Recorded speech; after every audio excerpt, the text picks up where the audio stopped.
Welcome to a quick little talk from my bedroom floor. Today, because we've been jumping around, right? And so finishing Samuel, I was like, I should read some of the minor prophets and stuff. So I decided I would start reading Amos.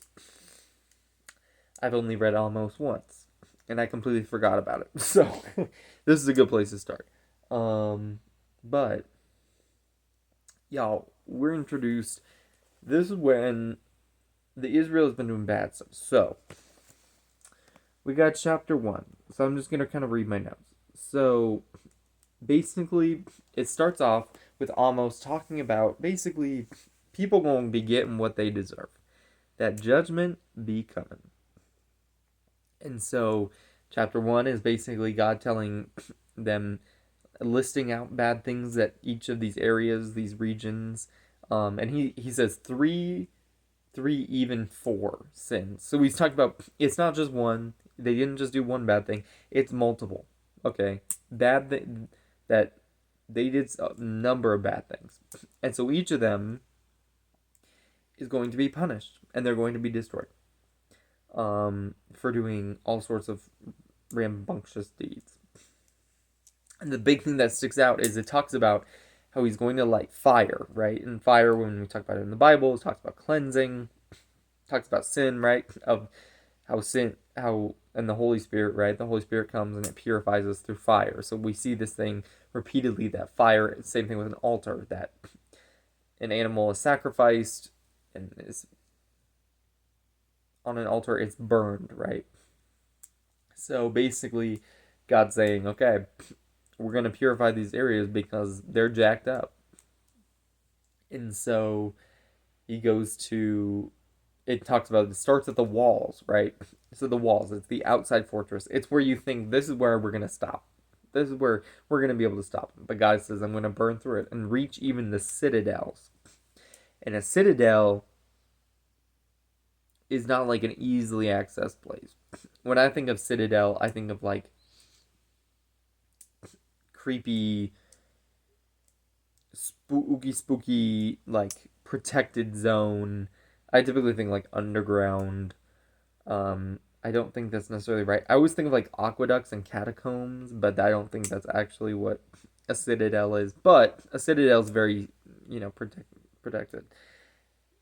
It's basically saying that it doesn't matter where you're at in the cities, there's no running from God's judgment. So that's verse 1. And then we go into verse 2, into chapter 2. And chapter 2 goes, oh, you thought you guys were done. No. You guys aren't getting away with it, Israel. Because Israel is now the focus. And God goes in on Israel. He basically it's extended. Like, it's not simple.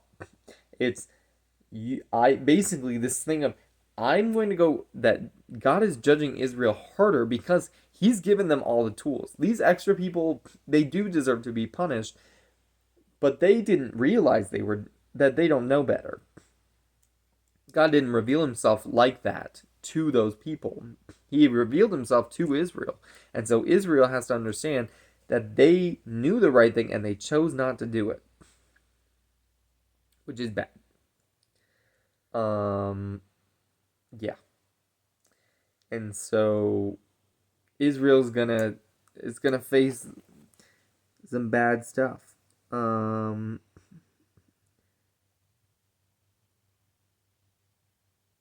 Yeah.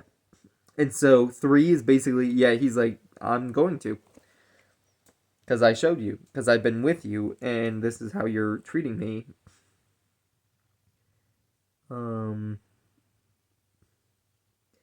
But then there was an interesting verse I thought was interesting, and it talks about that God always reveals his purposes to his servants. And that's such an interesting, I guess, such an interesting, it feels kind of random, but it, in this case it's like the reason why God is going to punish them, and he's revealing why he's going to punish them, so that they know that it's because they didn't turn from their sin, right? It didn't say, God, my bad, let's not do that anymore. um And so he's doing that, but then I think that also goes into the question, right? Is like, how do we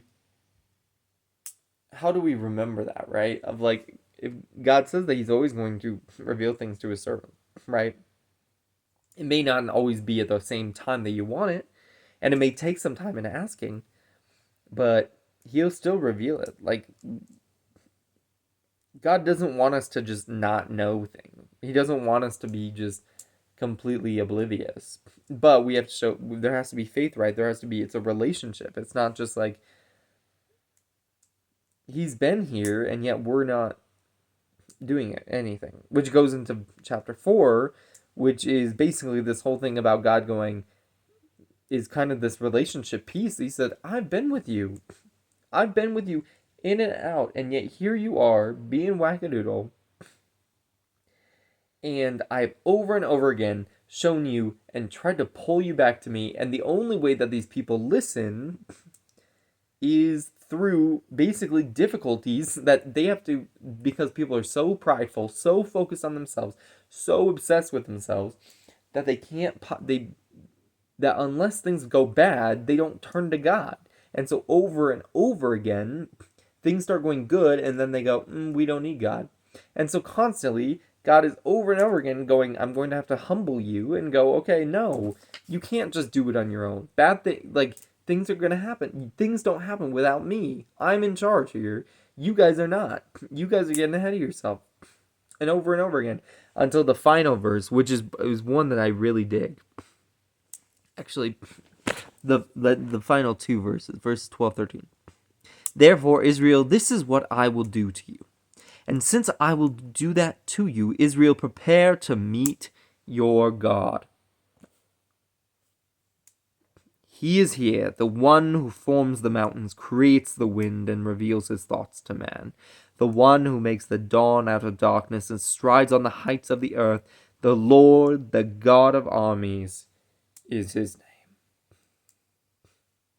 Basically, we ain't playing around. You're done. That's just so. It's just epic. Like it's God going.